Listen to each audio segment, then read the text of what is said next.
Так, эме Адилет кадастр маалымат берип койсоңуз моюме боюнча, Чекекеев боюнча. 2008-жылы Айылчыгы багытындагы жерден Кара Судан 224 гектар жер трансформация болгон. Анын ичинен бул дагы бар, социалдык объект 2,5 гектар, 230 мектепке, 20 соттук поликлиника.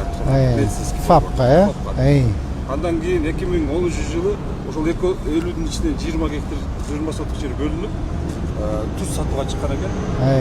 Жеке менчикке берилип кеткен, а? Менчикке берилген. Андан колдонгонго күндө жеке менчик ээси катары Так, эме юрист кайда жүрөт? Так, юрист Айзада маалымат берип койсоңуз. Бул жер башта кабалы Айылчыгы багытына жеткирген.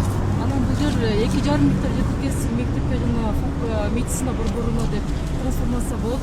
Трансформация апрель айында болот 2008-жылы.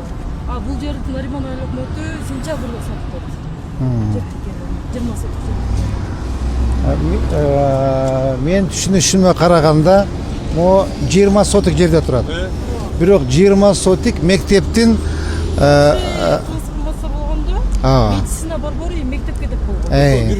Экөө бир болгон. Значит, соцобъект мыйзамсыз сатылып кеткен, мыйзамсыз берилип кеткен.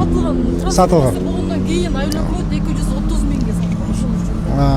Все, значит, давайте документти даярдап сотко бергиле, макулбу? Сотко бергиле, анан молар бүгүн предписание бергиле, ким? Жаныбек Токоевич, предписание бергиле, түтөтпөйсүн, макулбу? Түтөтпөйсүн, башка жака алып түшөтсүн, болбойт.